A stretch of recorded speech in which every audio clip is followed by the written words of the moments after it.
Welcome back to my Book of Mormon with me, David Michael. This is episode 52, if I'm not mistaken. Yeah, so I've actually been on a break from recording for a little while because went to Skepticon. That was a lot of fun with Tom and Cecil from Cognitive Dissonance. We drove down together, as anyone who's following the show knows that already. But it was a blast, and yeah, had a great time. Got to meet a bunch of people out there. So yeah, to everybody that I met at Skepticon, it was great meeting you. Had a lot of fun at the hotel bar, just getting to sit down and drink with guys and have a bunch of laughs. And I'll tell you, that table we were at just seemed to be the one with the most laughs the entire weekend. So yeah, I had a great time, and I was really happy to get to meet some of you. So, all right. And just to give everyone fair warning, because some people are like, oh, if I would have known, I would have planned ahead, and I didn't really give you guys any planning ahead. So I'm also going to be at ReasonCon, which is happening in April. I can't remember exactly what dates. You can look it up. I think their website is ReasonNC, just, for North Carolina, because that's where it is.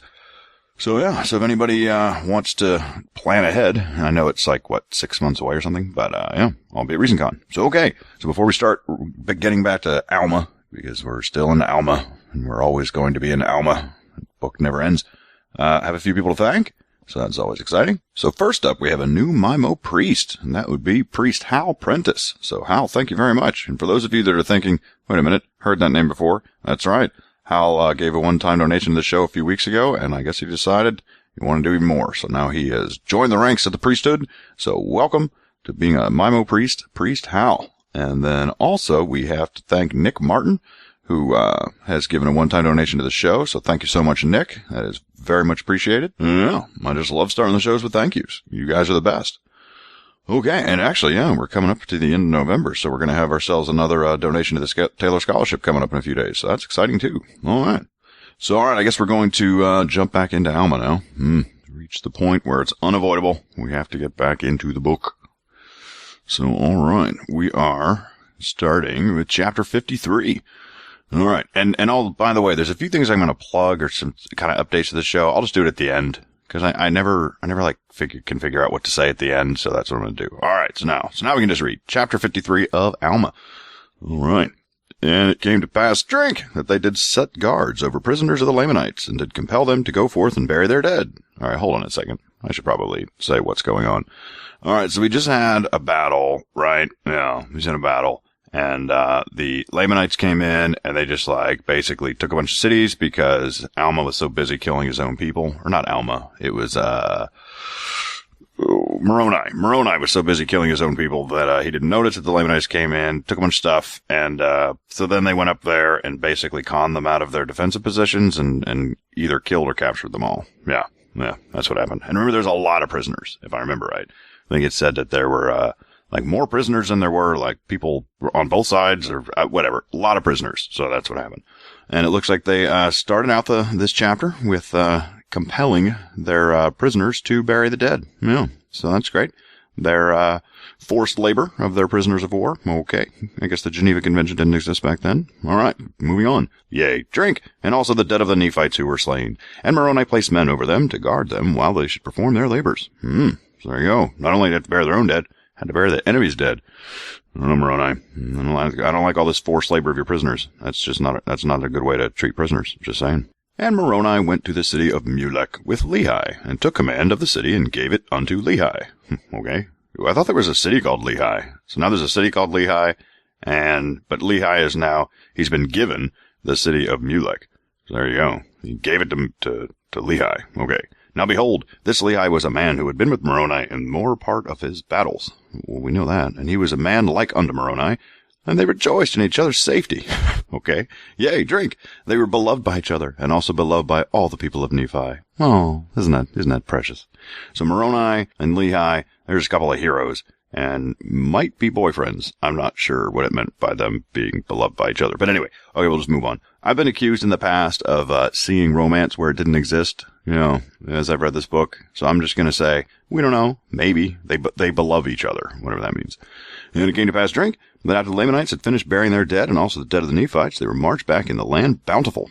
And Teancum, by the orders of Moroni, caused that they should commence laboring in digging a ditch round about the land, or the city bountiful. Man, so this sounds like these prisoners are now just pretty much a slave class.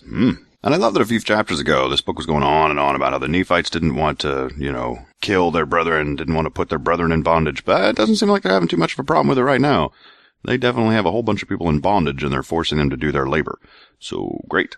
You guys are a stand-up group of people, Nephites. Mm-hmm. He caused that they should build a breastwork of timbers upon the inner bank of the ditch, and they cast up dirt out of the ditch against the breastwork of timbers, and thus they did cause the Lamanites to labor until they had encircled the city bountiful round about with a strong wall of timbers and earth. Their famous earth wall. Anyway, to an exceeding height. There you go. It is exceedingly high. Great. And this city became an exceeding stronghold ever after. And in this city they did guard the prisoners of the Lamanites, yea, drink, even within a wall which they had caused them to build with their own hands. Man, they made them build their own prison. Man, these guys are something. Now Moroni was compelled to cause the Lamanites to labor, because it was easy to guard them while they're at their labor. I love this. So he's treating them like slaves because it's easier to guard them that way. That's great. And he desired all his forces when he should make an attack upon the Lamanites. Okay. I don't understand what that means. I guess it means he doesn't need as many guards, because if they're busy working, they can't be busy trying to escape. No.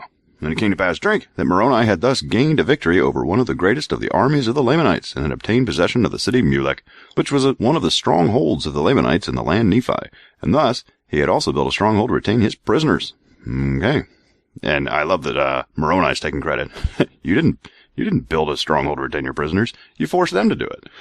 Anyway, when it came to pass, drink, that he did no more attempt to battle with the Lamanites in that year, but he did employ his men in preparing for war, yea, drink, and in making fortifications to guard against the Lamanites, yea, drink again, and also delivering their women and their children from famine and affliction, and providing food for their armies. I'm not sure who is saying that he's like protecting the Lamanites, women and children, I guess, because he took a Lamanite city, right, and gave it to Lehi, so, all right. So they're not very nice to the male prisoners, but it sounds like they're at least feeding the women and children. Yeah, so good for them. They're getting fed. Okay. And now it came to pass, drink, that the armies of the Lamanites on the west sea south. What? On the west sea south. That's what it says. All right. While in the absence of Moroni, on account of some intrigue amongst the Nephites, which caused dissensions among them. Intrigue?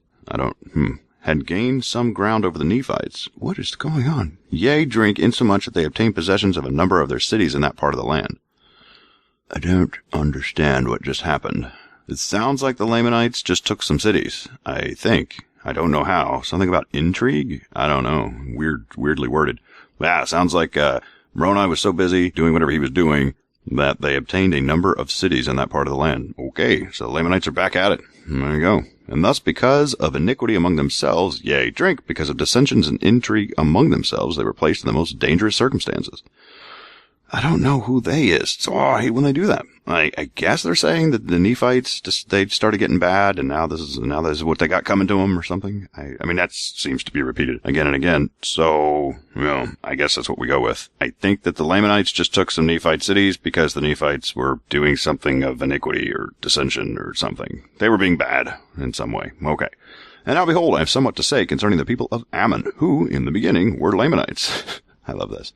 But by Ammon and his brethren, or rather by the power of the word of God, they had been converted unto the Lord, and they had been brought down into the land of Zarahemla, and had ever since been protected by the Nephites. Yes, we know who the Ammonites are, but thank you for the reminder.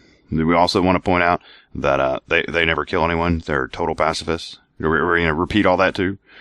Oh my God, the next verse. Yeah, we're repeating it. Sorry. Yep, it's happening. And because of their oath they had kept from taking up arms against their brethren, for they had taken an oath that they would never shed blood more, and according to their oath they would have perished. Yea, drink, they would have suffered themselves to have fallen into the hands of the brethren, had it not been for the pity and exceeding love which Ammon and his brethren had for them. I love that. So, okay. So if Ammon and his brethren had not pitied them, they would have perished. Ammon would have killed them, I guess. That's great. I believe it.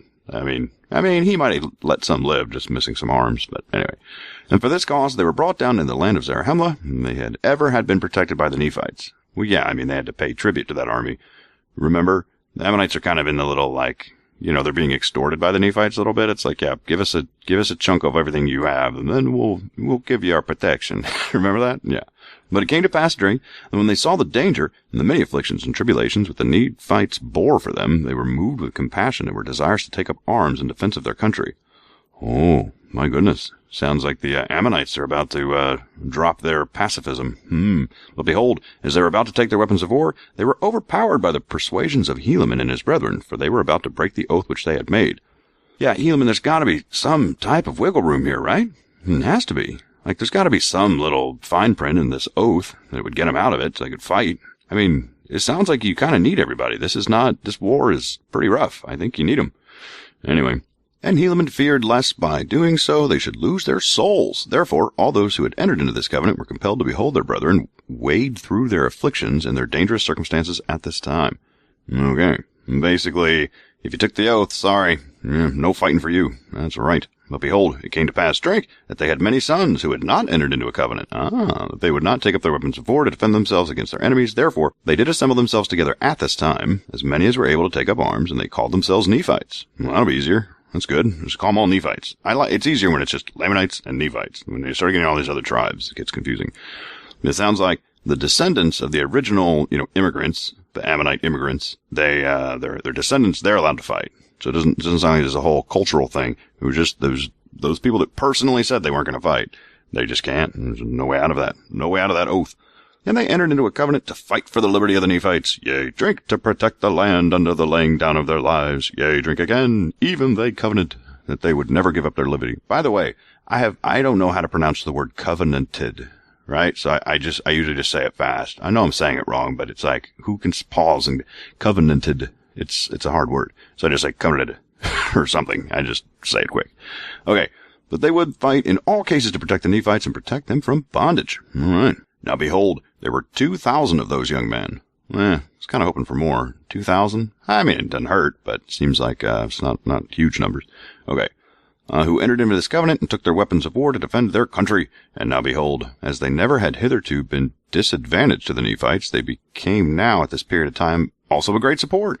For they took their weapons of war, and they would that Helaman should be their leader. There you go. Sounds like they said, Helaman, how would you like to be a general of 2,000 people? All right. And they were all young men, and they were exceedingly valiant for courage, and also for strength and activity. But behold, this was not all. They were men who were true at all times in whatsoever thing they were entrusted. All right, ladies, we got 2,000 eligible bachelors here. That's right. They're young, they're exceedingly valiant, they're strength, and they are always true. I'm telling you, these guys, it's right for the picking. Yea, drink. They were men of truth and soberness, for they had been taught to keep the commandments of God, and to walk uprightly before him. And now it came to pass, drink, that Helaman did march at the head of his 2,000 stripling soldiers? Stripling soldiers. Okay. To the support of the people in the borders of the land of the south by the West Sea. And thus ended the 28th year of the reign of the judges over the people of Nephi. Well, there you go. That was, that was chapter 53. I don't know what else to say, other than, that happened. And yeah, I'm not really sure what's going on. They're clearly still at war, right? That much is clear. So the war is still going between, what's the name of the Lamanites now? Amoron? Isn't his name Amoron? I think. Anyway, and now it came to pass, drink, in the commencement of the 29th year of the judges, that Amoron, there he is, sent unto Moroni, desiring that he would exchange prisoners. Okay, seems fair. Now it came to pass, drink, that Moroni felt to rejoice exceedingly at this request, for he desired the provisions which were imparted for the support of the Lamanite prisoners for the support of his own people. And he also desired that his own people for strengthening of his army. Okay, so he wants his people back. Well, this is dumb. So he's like, I'm not enough food to feed so many people. Thank goodness you're taking these Lamanite prisoners off my hand. Well, you're getting people back. You're still going to have to feed them, Moroni. So if you have a food shortage, I don't think he's going to solve it at all.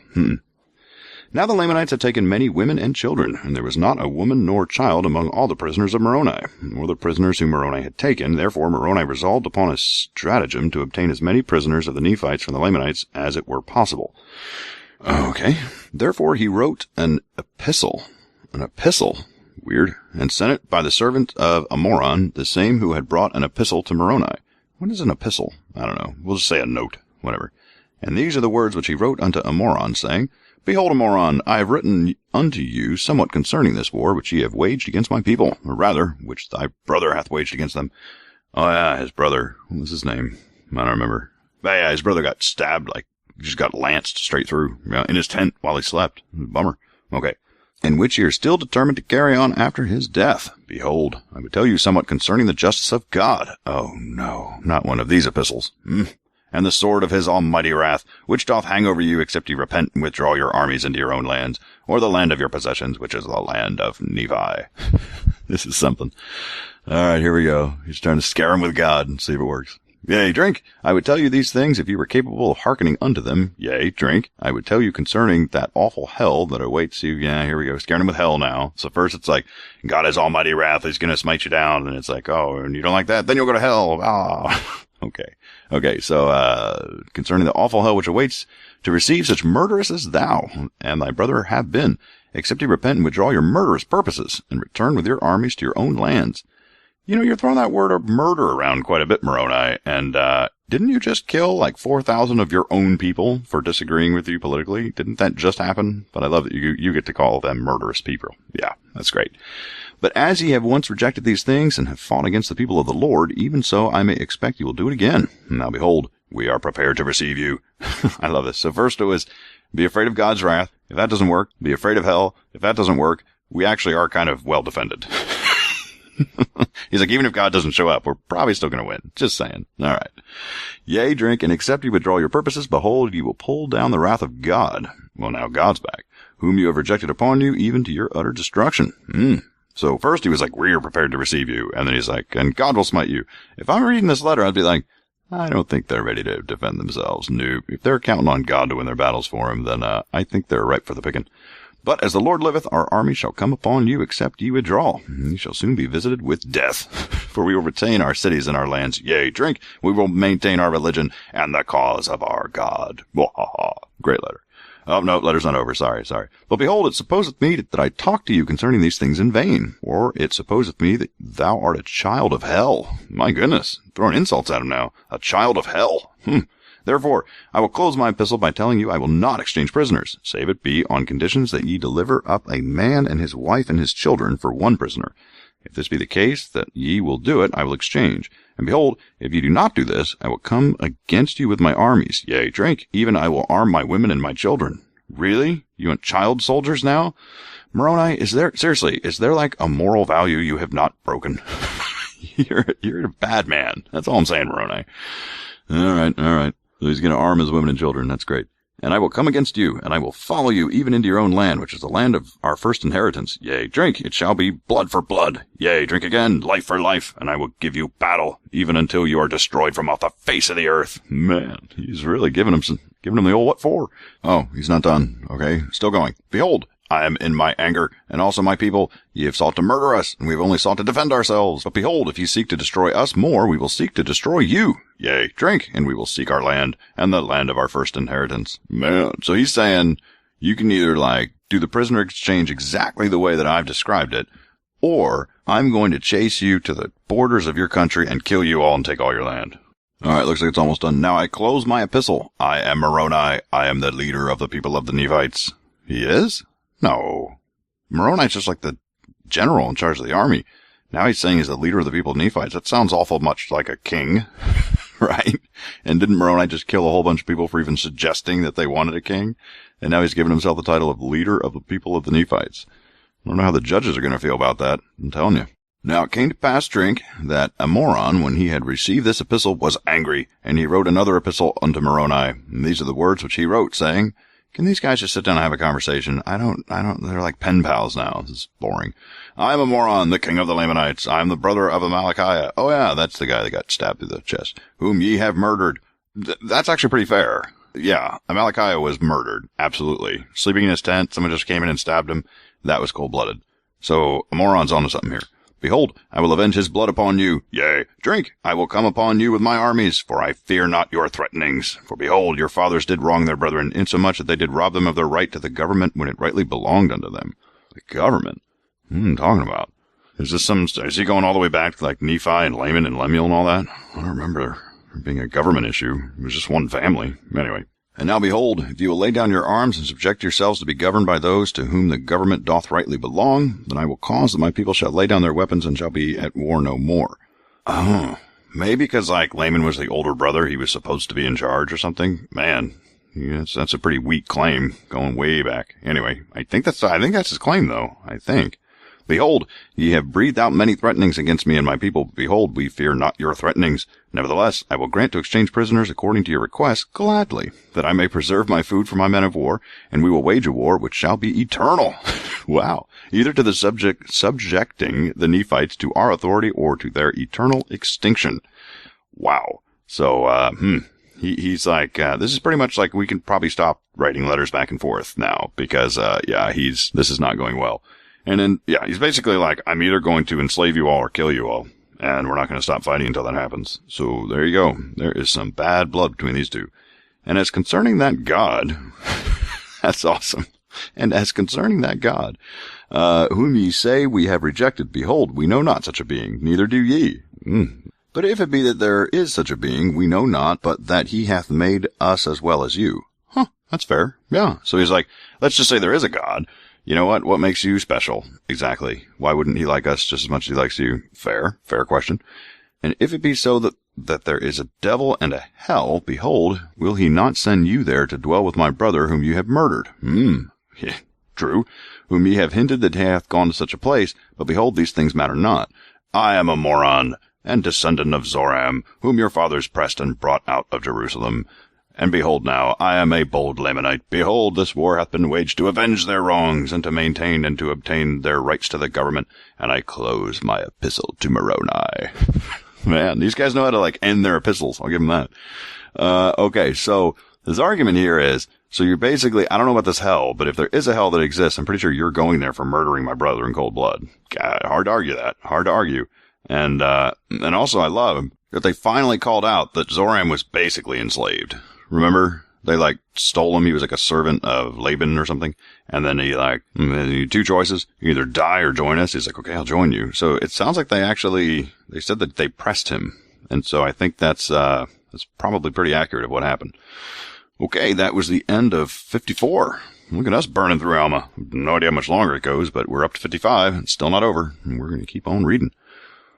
Now it came to pass, drink, that when Moroni had received the epistle, he was more angry, because he knew that a moron had a perfect knowledge of his fraud. What? Yea, drink. He knew that a moron knew that it was not a just cause that he had caused him to wage a war against the people of Nephi.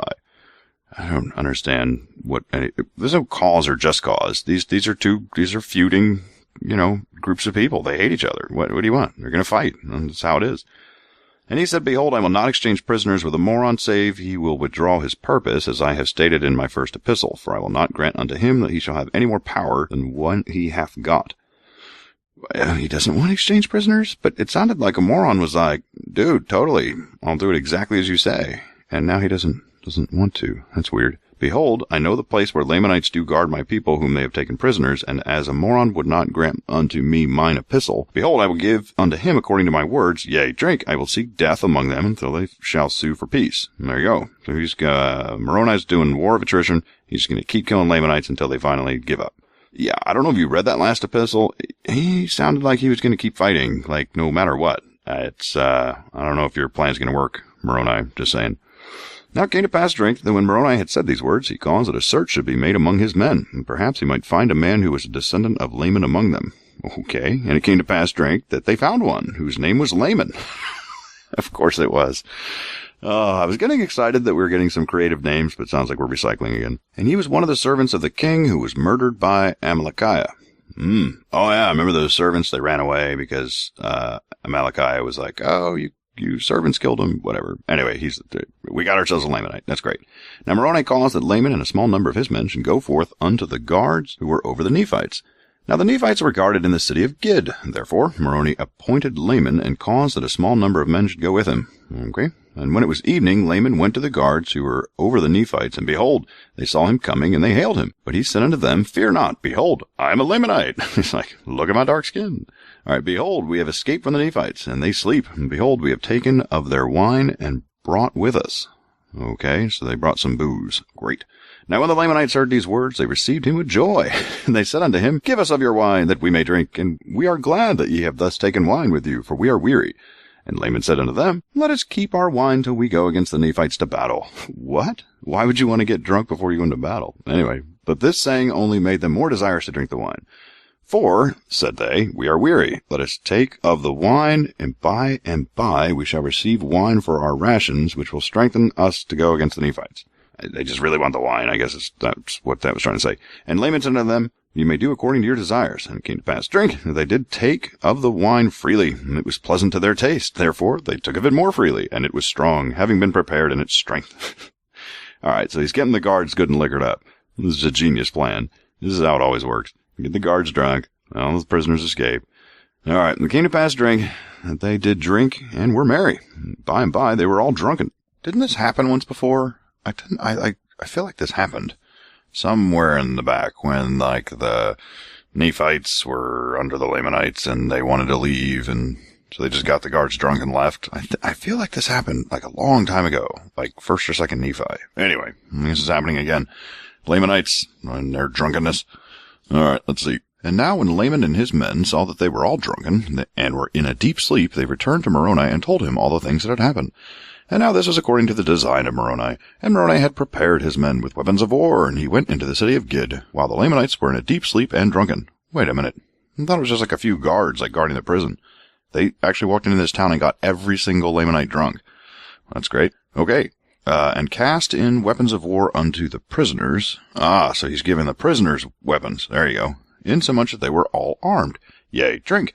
Even to their women, and all those of their children, as many as were able to use a weapon of war. Nothing like some good child soldiers. When Moroni had armed all these prisoners, and all those things were done in a profound silence. Okay?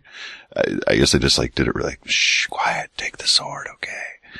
But they had awakened the Lamanites. Behold, they were drunken, and the Nephites could have slain them. But behold, this was not the desire of Moroni. He did not delight in the murder or bloodshed, only his own people.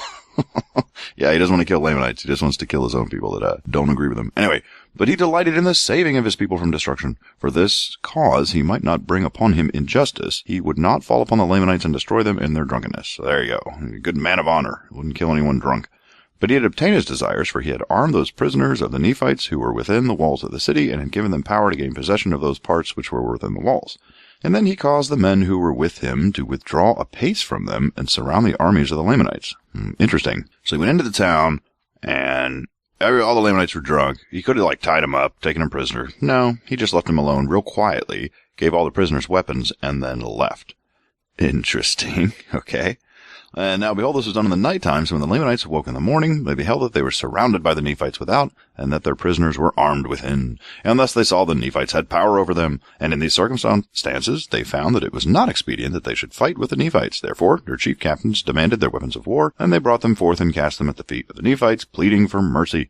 Now, behold, this was the desire of Moroni. He took them prisoners of war, and took possession of the city, and caused that all the prisoners should be liberated who were Nephites, and they did join the army of Moroni, and were a great strength to his army. I love that little thing in there. He freed all of the prisoners who were Nephites. So if he found any Lamanite prisoners that weren't Nephites, he's like, yeah, you're going to rot, and you stay here. Bummer. And it came to pass, drink, that he did cause the Lamanites, whom he had taken prisoners, that they should commence a labor in strengthening the fortifications round about the city Gid. All right, putting those prisoners to war to labor again, I'll tell you. And it came to pass, drink, that when he had fortified the city Gid according to his desires, he caused that his prisoners should be taken to the city Bountiful, and he also guarded that city with an exceedingly strong force. And it came to pass, drink, that they did, notwithstanding all the intrigues of the Lamanites. There it is again with these intrigues. What does that mean? I don't know. Keep and protect all the prisoners whom they had taken, and also maintain all the ground and the advantage which they had retaken. And it came to pass, drink, that the Nephites began again to be victorious, and to reclaim their rights and their privileges. Good for them. Many times did the Lamanites attempt to encircle them about by night, but these attempts, they did lose many prisoners. I'll tell you. It's all about prisoner game right now. And many times did they attempt to administer of their wine to the Nephites, that they might destroy them with poison or with drunkenness. So the Lamanites were like, wow, remember when they came into our town and got us drunk? Let's get them drunk. Yeah, let's see if it works. But behold, the Nephites were not slow to remember the Lord their God in their time of affliction. They could not be taken in their snares. Yea, drink, they would not partake of their wine, save they had first given some to the Lamanite prisoners. That's awesome. So they're like, Lamanites come into town like, hey, do you want some wine? Like, well, just in case this is poison, we're gonna make the Lamanite prisoners drink it first, see if they're gonna die, and then we'll drink it. Man, you guys really should get yourselves a Geneva Convention. You're not allowed to do that to prisoners. I don't know if you guys know. That's human cruelty. Okay, and they were thus cautious that no poison should be administered among them, for if their wine would poison a Lamanite, it would also poison a Nephite, unless they did try all their liquors. Wow. First of all, I love that they had to explain that. Like, I couldn't figure out that that's why they were giving it to the prisoners. No, had to be pointed out. And basically, they're not going to drink anything until a Lamanite drinks it first, and they make sure they don't die. This is a great use of prisoners. And now it came to pass, drink, and it was expedient for Moroni to make preparations to attack the city Morianton. For behold, the Lamanites had, by their labors, fortified the city Morianton until it had become an exceeding stronghold. I'll tell you, look out, Morianton, they're coming for you. And they were continually bringing new forces into that city, and also new supplies of provisions. So, I don't know, is Morianton like the final stronghold of the Lamanites? I guess so. Everything went downhill when that one dude died, right? The Amalekite, yeah. Ever since he died, it's been nothing but downhill for these Lamanites, I'll tell you. They really needed him as king. All right. And thus ended the 29th year of the reign of the judges over the people of Nephi. There you go. That was in chapter 55. Now we have chapter 56. I'm just burning through these today, aren't I? All right. 56 it is.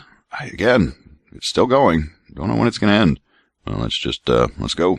Now it came to pass, drink, in the commencement. By the way, quite a few came to pass, isn't it? In the commencement of the 30th year of the reign of the judges, on the 2nd day of the 1st month, Moroni received an epistle from Helaman, stating the affairs of the people in that quarter of the land. When did these epistles start? Like, all of a sudden, everyone's writing epistles to each other and throwing them all around, and it's like it just started, and now they're acting like this is just a thing that they did all the time. Anyway, Moroni got one from Helaman. Oh, there you go. And these are the words which he wrote, saying, My dearly beloved brother Moroni, as well in the Lord as in the tribulations of our warfare, behold, my beloved brother, I have somewhat to tell you concerning our warfare in this part of the land. Behold, 2,000 of the sons of those men who Ammon brought down out of the land of Nephi. Now ye have known that these were descendants of Laman, who was the eldest son of our father Lehi. And I need not rehearse unto you concerning their traditions or their unbelief, for thou knowest concerning all these things. Well, why bring it up? That's weird. It's like, hey, you know these people? Yeah, I know them. So I don't really need to tell you where they came from. Moroni's like, no, you don't need to. And I don't need to tell you that their ancestors were. And he's like, no, I really don't need to know. I just move on. Anyway. All right, therefore it suffices me to tell you that the 2,000 of these young men have taken their weapons of war, and would that I should be their leader, and we have come forth to defend our country. And now you also know concerning the covenant which their fathers made. Well, why is he telling him stuff he already knows? Like, seriously, he's like, you know this, and you know this, and surely you know this. It's like, well, why? Anyway, that they would not take up their weapons of war against their brethren to shed blood. But in the 26th year, when they saw our afflictions and tribulations for them, they were about to break the covenant which they had made to take up weapons of war in our defense. But I would not suffer them that they should break this covenant which they had made, supposing that God would strengthen us, insomuch that we would not suffer more because of the fulfilling the oath which they had taken.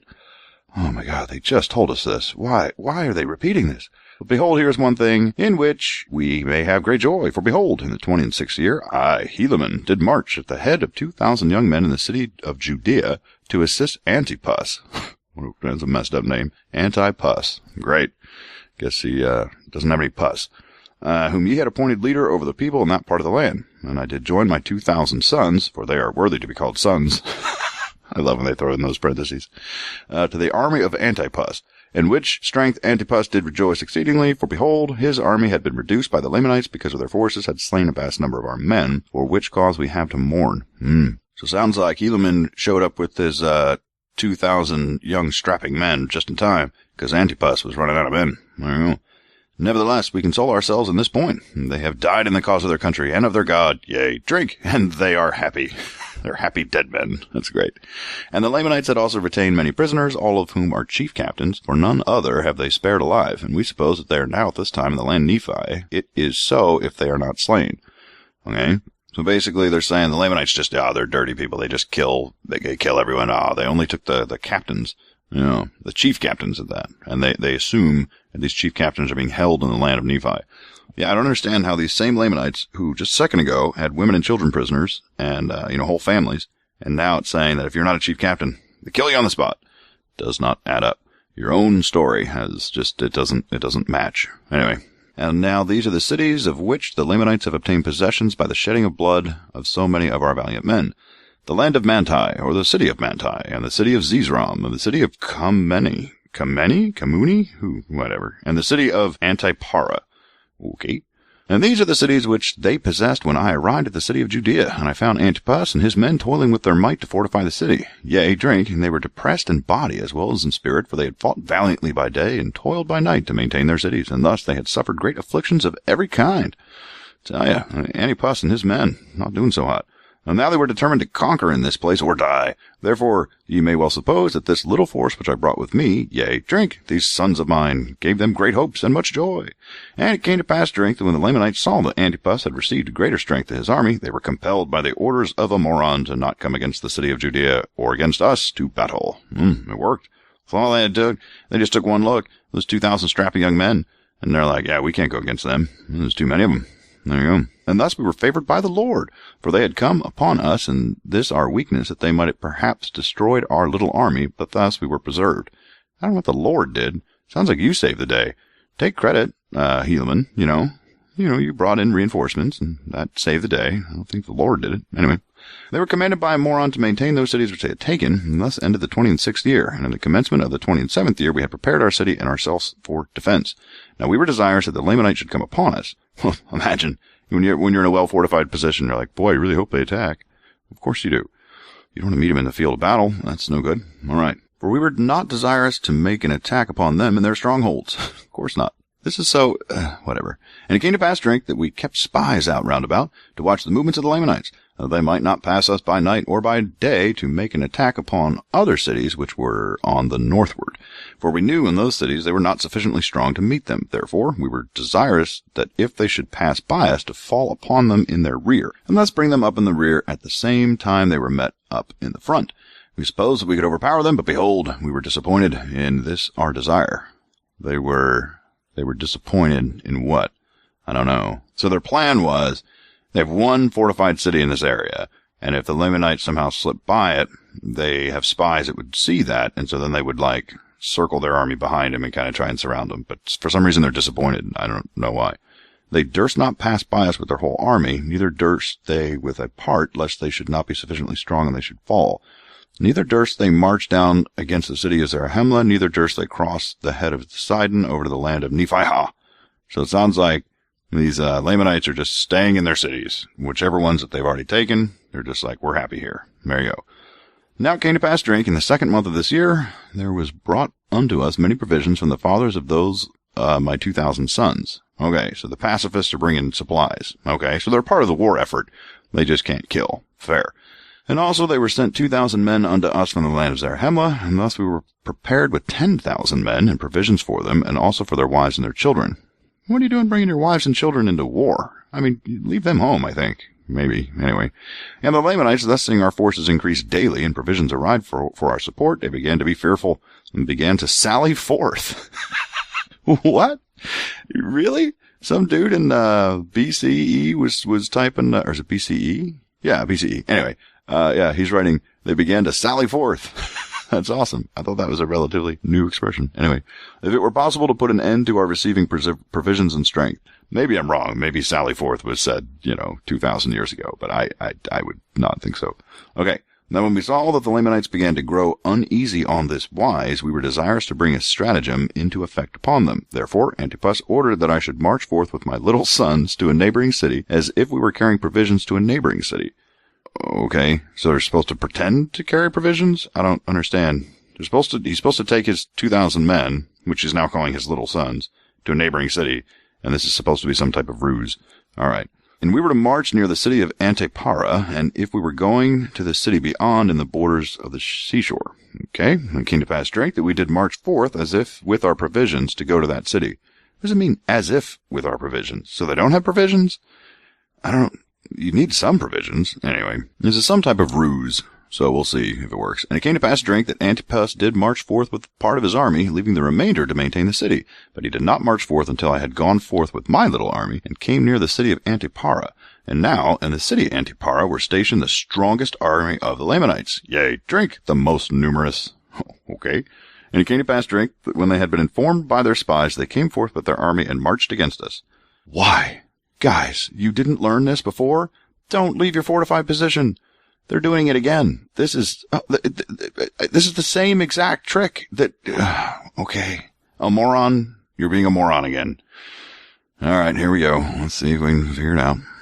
And it came to pass, drink, that we did flee before them northward, and thus we did lead away the most powerful army of the Lamanites. Yea, drink, even to a considerable distance, insomuch that when they saw the army of Antipas pursuing them with their might, they did not turn right nor left, but pursued their march in a straight course after us, and, as we suppose, it was their intent to slay us before Antipas should overtake them, and this they might not be surrounded by our people.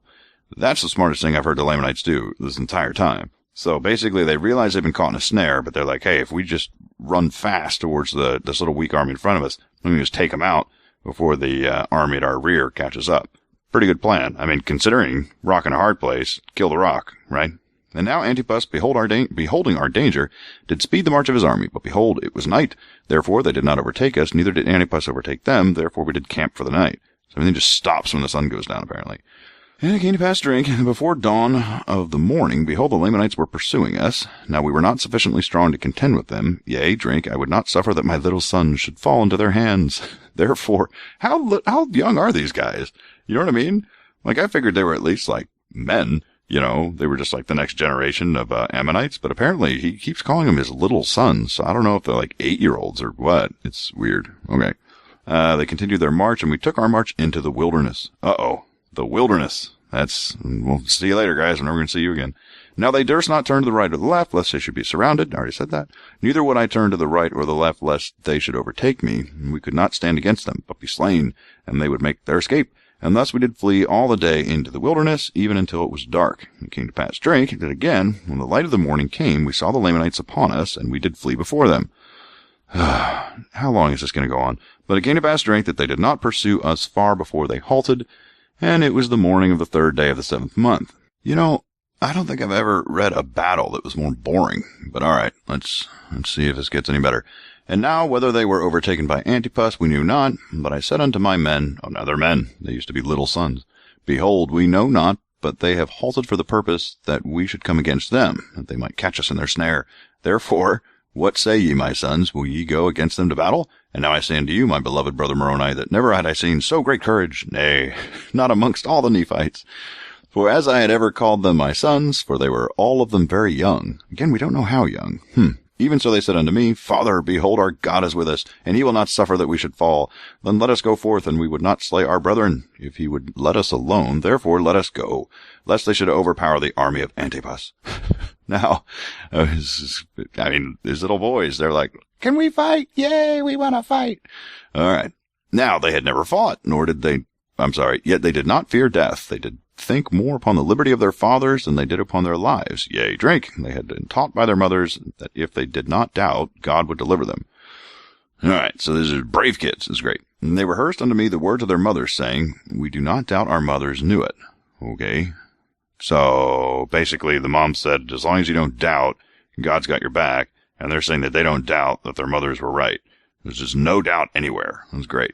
It came to pass, drink, that I did return with my 2,000 against these Lamanites who had pursued us. And behold, the armies of Antipas had overtaken them, and a terrible battle had commenced. The army of Antipas being weary, because of their long march, in so short a space of time, were about to fall into the hands of the Lamanites. And had I not returned with my 2,000, they would have obtained their purpose. For Antipas had fallen by the sword. Oh, sorry. I bet Antipas has some pus now. Fell on a sword. Many of his leaders, because of their weariness, which was occasioned by the speed of their march. Falling on your sword means to kill yourself. Is that not what it means, to fall on your sword? I'm pretty sure that means to kill yourself. But, I guess it says they were just so weary that they just killed themselves. That's weird. All right. Actually, never mind. Here it is. It's fallen by the sword. So it wasn't fallen on their sword. Totally different thing. All right. They didn't kill themselves. They just got killed. Fair enough. Okay. Therefore, the men of Antipas, being confused because of the fall of their leaders, began to give way before the Lamanites. And it came to pass, drink, that the Lamanites took courage and began to pursue them. And thus were the Lamanites pursuing them with great vigor, when Helaman came upon their rear with his 2,000, and began to slay them exceedingly, insomuch that the whole army of the Lamanites halted and turned upon Helaman. Wait, and turned upon Helaman? I thought Helaman was writing this epistle. Wouldn't it be just me? That's interesting.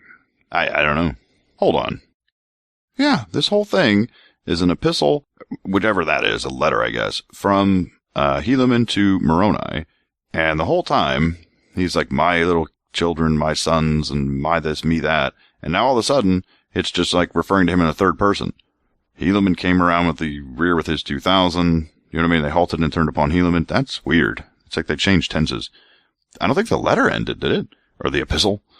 Alright, we're running out of time. I need to burn through this. Okay. Now when the people of Antipas saw that the Lamanites had turned them about, they gathered together their men and came again upon the rear of the Lamanites. And now it came to pass, drink, that we, the people of Nephi, the people of Antipas, and I with my 2,000 did surround the Lamanites and did slay them, yea, drink, insomuch that they were compelled to deliver up their weapons of war, and also themselves as prisoners of war.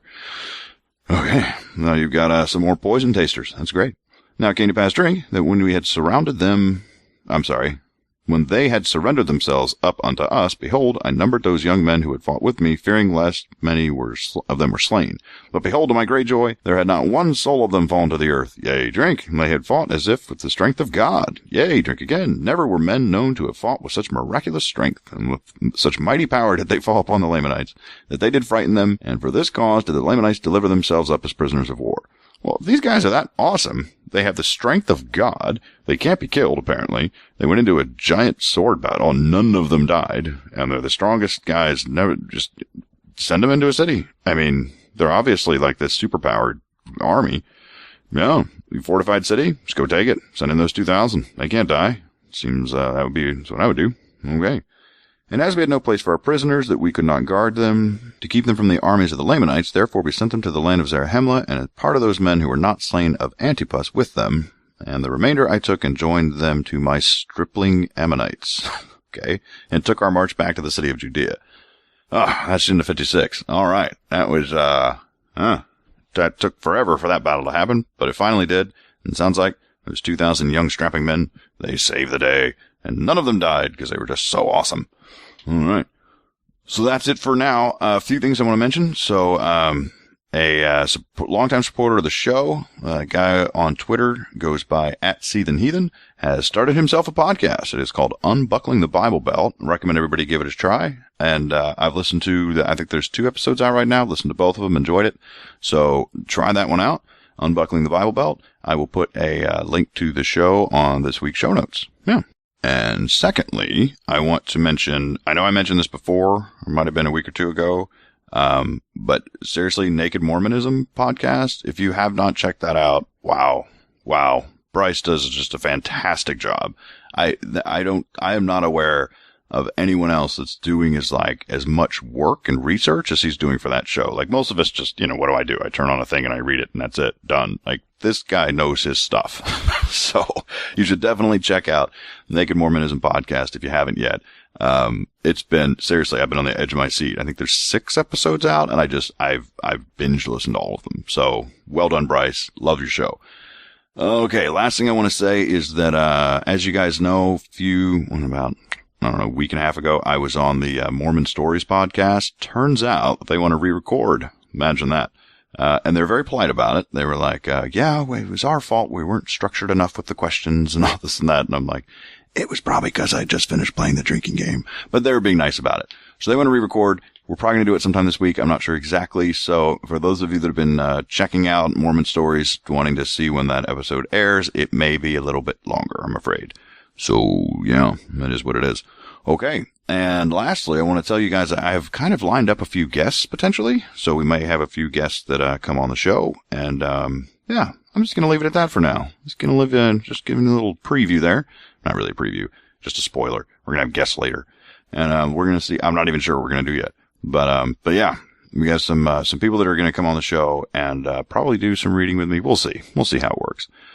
Anyway, all right. Well, thanks to everybody for everything. You guys are awesome. And, I hope to see a lot of you guys in North Carolina for ReasonCon. I know we have plenty of time to plan. Like I said, it's sometime in April. So everybody should have no excuse to not show up. Unless you just can't get to North Carolina. Yeah, that could happen. Anyway, all right. See, even when I plan things to say, I still end up rambling at the end. It happens. All right, guys. For now, I'm going to say goodbye, and hopefully by the time I am back, we'll have some good news about the this month's donation to the Taylor Scholarship from all the Mimo family. So awesome. Awesome. All right. Until next time, goodbye. This song is licensed for use within this podcast. All song and copyright information can be found at www.mybookofmormonpodcast.com.